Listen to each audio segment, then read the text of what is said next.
Hello friends, welcome back my YouTube channel. आज हम आप लोगों को ओजोन परत अथवा ओजोन लेयर के बारे में बताएंगे। तो पूरी जानकारी के लिए मेरा पूरा वीडियो अंत तक ध्यान से देखिए और यदि अभी तक हमारे चैनल को सब्सक्राइब ना किया हो तो सब्सक्राइब जरूर कर लीजिए। चलिए शुरू करते हैं। सबसे पहले ओजोन परत क्या है ये जान लेते हैं।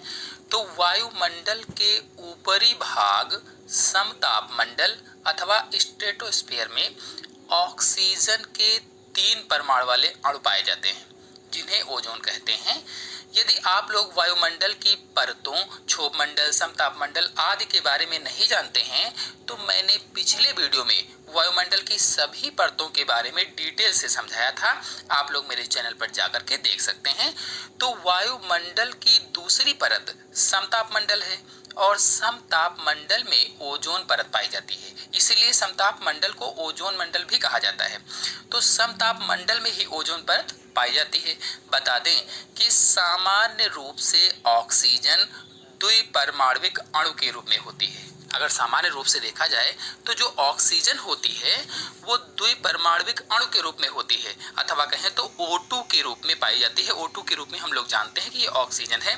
लेकिन समतापमंडल में ऑक्सीजन की 3 परमाणु वाले अणु पाए जाते हैं। यानी जो समतापमंडल है इसमें ऑक्सीजन के 3 परमाणु वाले अणु पाए जाते हैं या O3 के रूप में ऑक्सीजन पाई जाती है। इन्हीं अणुओं को ओजोन कहा जाता है। इन सभी अणुओं के मिलने से एक लेयर बन जाती है। यानी जो ये अणु पाए जाते हैं इन सब के मिलने से एक लेयर बन जाती है, एक परत बन जाती है जिसे ओजोन परत कहते हैं। यह परत हल्के नीले रंग की होती है। जो ओजोन परत है ये हल्के नीले रंग की होती है।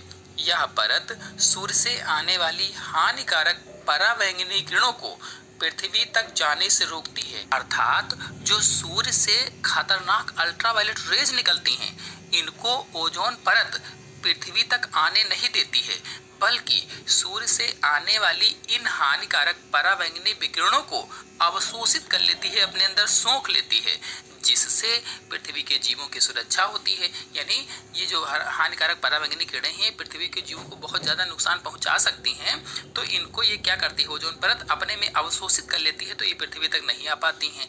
लेकिन कुछ वर्षों से मानव जनित अनेक क्रियाओं के कारण, यानी कुछ सालों से मानव के द्वारा अनेक ऐसी क्रियाएं की जा रही हैं जिनके द्वारा ओजोन परत घट रही है, ओजोन परत का ह्रास हो रहा है, क्षय हो रहा है।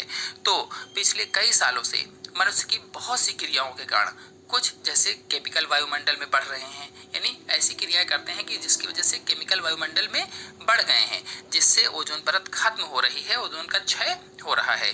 अब ये कौन कौन से रसायन हैं जिनसे ओजोन परत का क्षय हो रहा है, ह्रास हो रहा है? तो इनमें से हैं क्लोरोफ्लोरोकार्बन यानी CFC। तो ये प्रमुख है और इम्पॉर्टेंट भी है। पूछा जाता है कि ओजोन परत का क्षय किन के कारण होता है, तो आप बता सकते हैं CFC यानी क्लोरोफ्लोरोकार्बन के कारण, जिसका प्रयोग रेफ्रिजरेशन में किया जाता है। यानी CFC का प्रयोग कहाँ करते हैं? रेफ्रिजरेशन में किया जाता है, यानी वस्तुओं को ठंडा करने के लिए जो रेफ्रिजरेशन होते हैं उसमें CFC का प्रयोग किया जाता है। और अग्निशमन में भी इसका प्रयोग किया जाता है। अग्निशमन यानी आग को बुझाने वाले जो यंत्र होते हैं उसमें भी इसका प्रयोग किया जाता है। इसी प्रकार से नाइट्रोजन मोनोऑक्साइड यानी NO जो होती है यह भी ओजोन परत को खत्म करती है, उसको छीण करती है। तो ये जो क्लोरोफ्लोरोकार्बन है यह क्लोरीन तथा फ्लोरीन युक्त कार्बन यौगिक होते हैं। यानी जो क्लोरोफ्लोरोकार्बन है CFC है ये क्लोरीन और फ्लोरीन युक्त कार्बनिक यौगिक होते हैं या कार्बन यौगिक हैं। इन सभी के कारण ओजोन परत में जगह जगह पर छिद्र हो रहे हैं। यानी इन सभी पदार्थों के कारण, रसायनों के कारण जो ओजोन परत है उसमें जगह जगह पर छिद्र हो रहे हैं। इन छिद्रों को ओजोन छिद्र कहा जाता है। जैसे परीक्षा में पूछा जाए ओजोन छिद्र किसे कहते हैं, तो ओजोन परत में जो जगह जगह पर छिद्र हो जाते हैं इन्हीं छिद्रों को ओजोन छिद्र कहा जाता है। ओजोन परत का खत्म होना अथवा क्षीण होना अथवा इसका ह्रास होना पृथ्वी के सभी जीवों के लिए खतरा पैदा कर सकता है। तो किस प्रकार का खतरा पैदा करेगा, कैसे हम प्रभावित होंगे, यानी ओजोन परत क्षीण होती रही तो जीवन पर क्या क्या प्रभाव पड़ेंगे, चलिए हम इसको समझ लेते हैं, जान लेते हैं। तो पहला है त्वचा के कैंसर एवं त्वचा में अन्य विकार उत्पन्न हो जाएंगे।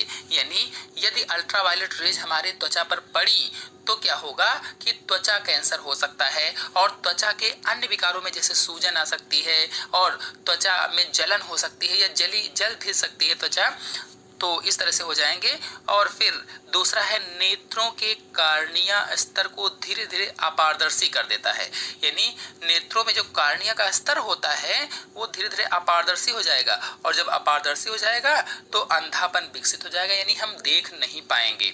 फिर अगला है जीनी संरचना में परिवर्तन से जीनी विकार उत्पन्न हो सकता है।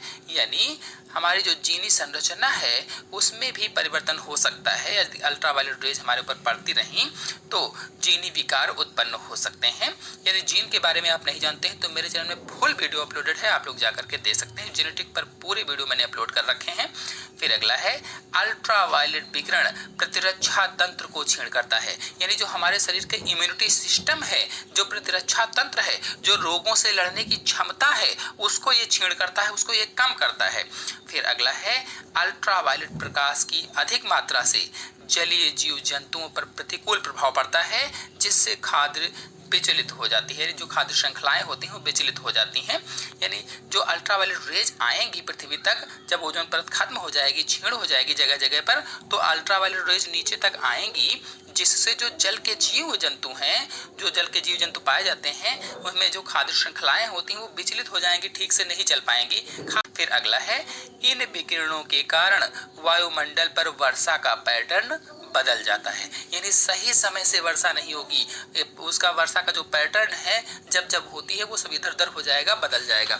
तो कुल मिलाकर के अगर ओजोन परत का क्षय होता रहा, इफेक्ट्स ऑफ ओजोन डिप्लेशन होता रहा, तो क्या क्या होगा, ओजोन परत की अनुपस्थिति में, यानी जब ओजोन परत नहीं होगी तो जो अल्ट्रावायलेट रेज हैं अथवा जो परावैंगनी किरणें हैं ये सीधे पृथ्वी के वायुमंडल में प्रवेश कर जाएंगी। और जब पृथ्वी के वायुमंडल में सीधे प्रवेश कर जाएंगी तो जो अल्ट्रावायलेट किरणें होती हैं ये अत्यधिक ऊर्जा युक्त होती हैं। यानी जो अल्ट्रावायलेट रेज होती हैं, जो परावैंगनी किरणें होती हैं, ये अत्यधिक ऊर्जा वाली होती हैं तथा सभी जीव जंतु पेड़ पौधों के लिए घातक होती हैं। जब बहुत सारी ऊर्जा होती है तो क्या करते हैं, ये त्वचा का कैंसर, सूजन, जली हुई त्वचा आदि इस तरह से अनुभूति आपको हो सकती है। जल भी सकती है त्वचा, आपका त्वचा का कैंसर हो सकता है, सूजन आ सकती है।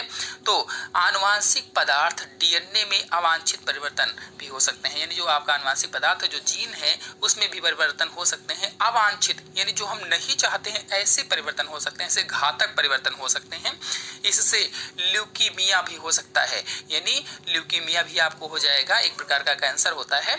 स्तन कैंसर हो सकता है, फेफड़ों के कैंसर हो सकते हैं और एडीमा भी हो सकता है, अंधापन हो सकता है, समय से पूर्व बुढ़ापा भी आ सकता है। तो आज इतने सारे घातक रोग हो सकते हैं। तो ओजोन परत का क्षय ना हो इसके लिए हमें बहुत सारी सावधानियां रखनी होगी, ताकि ये जो गैसें हैं ये विकसित ना हो, वायुमंडल में ना बढ़ें, जिसकी वजह से ओजोन का क्षय नहीं होगा। और ओजोन का क्षय नहीं होगा तो समस्त जीव जंतु जो पृथ्वी पर हैं वह सुरक्षित रहेंगे। और ये जो मैंने रोग बताए हैं, ये जो मैंने प्रभाव बताए हैं, इन प्रभावों से सभी जीव बचे रहेंगे। आपको बता दें कि पॉल कार्डजन, मैरियो मोलिना तथा सर्वुड रॉलैंड को सन 1995 में पर्यावरण रसायन में ओजोन परत क्षय पर महत्वपूर्ण कार्य करने के लिए संयुक्त रूप से नोबेल पुरस्कार से सम्मानित किया गया अथवा नोबेल पुरस्कार दिया गया। चलिए अब ओजोन परत से संबंधित कुछ महत्वपूर्ण क्वेश्चन और उनके आंसर को समझ लेते हैं। पहला प्रश्न है, विश्व ओजोन दिवस कब मनाया जाता है? तो विश्व ओजोन दिवस 16 सितंबर को मनाया जाता है। 1995 के बाद से हर वर्ष 16 सितंबर को विश्व ओजोन दिवस मनाया जाता है। यानी ओजोन परत के संरक्षण के लिए अंतर्राष्ट्रीय ओजोन दिवस मनाया जाता है। फिर अगला प्रश्न है, वायुमंडल में ओजोन की मात्रा में तीव्रता से गिरावट कब से आने लगी है? तो इसका आंसर होगा सन 1980 से। फिर अगला प्रश्न है, ओजोन परत की क्षति का मुख्य कारण क्या है? जो ओजोन परत है इसकी क्षति का मुख्य कारण क्या है? क्लोरोफ्लोरोकार्बन यानी CFC जो है, इसी के कारण ये घटती जा रही है, खत्म हो रही, क्षीण हो रही है। फिर अगला प्रश्न है, क्लोरोफ्लोरोकार्बन का प्रमुख प्रयोग कहाँ किया जाता है? तो रेफ्रिजरेटर यानी शीतलन में और अग्निशमन में इसका प्रयोग किया जाता है। फिर अगला प्रश्न है, संयुक्त राष्ट्र पर्यावरण कार्यक्रम यानी यूएनईपी ने सन 1987 में क्या सर्वअनुमति बनाई थी? तो इसका आंसर होगा सीएफसी के उत्पादन को सन 1986 के स्तर पर सीमित रखा जाए, इसको ज्यादा न बढ़ाया जाए, सीमित में उपयोग किया जाए, सीमित रखा जाए।